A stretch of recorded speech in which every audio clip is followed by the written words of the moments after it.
حضرت ابراہیم علیہ السلام۔ حضرت ابراہیم علیہ السلام کا تعلق عراق کے شہر اور سے تھا۔ اللہ تعالیٰ نے انہیں خلیل اللہ اللہ کا دوست کا لقب عطا فرمایا۔ انہوں نے پوری زندگی توحید کی دعوت دی، باطل سے ٹکرائے اور اللہ کی رضا کی خاطر ہر آزمائش میں کامیاب ہوئے۔ قوم کے بت توڑے اور دلیل کے ساتھ توحید کا پیغام دیا۔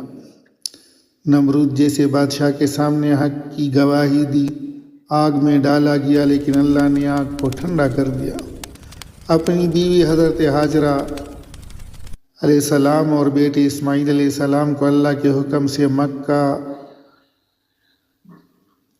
کی بیاب ہو گیا وادی میں چھوڑا۔ حضرت اسماعیل علیہ السلام کے ساتھ خانہ کعبہ تعمیر کیا۔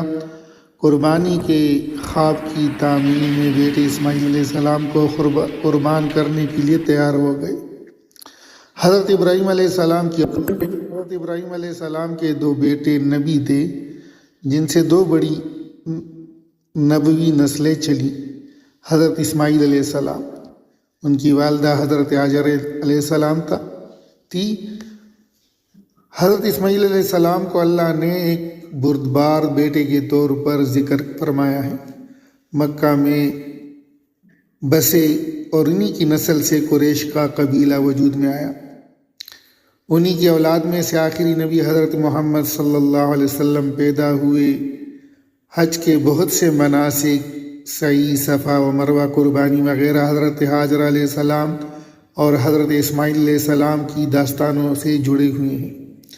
حضرت اسحاق علیہ السلام، والدہ ان کی حضرت سارہ علیہ السلام تھی۔ حضرت اسحاق علیہ السلام فلسطین میں رہے۔ اللہ نے فرمایا کہ ان کے بعد ان کے بیٹے حضرت یعقوب علیہ السلام بھی نبی ہوں گے۔ حضرت یعقوب علیہ السلام کے دوسرے نام اسرائیل سے بنی اسرائیل کی نسل چلی ہے۔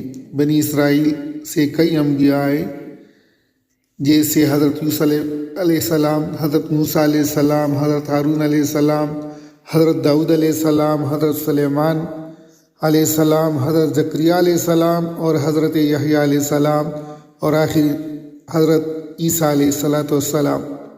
حضرت ابراہیم علیہ السلام کی نبی نسل حضرت ابراہیم سے انبیاء کی دو بڑی شاخیں نکلی ہیں، اسماعیلی شاخ اور جس کے آخر میں حضرت محمد صلی اللہ علیہ وسلم خاتم النبیین تشریف فرما ہوئے۔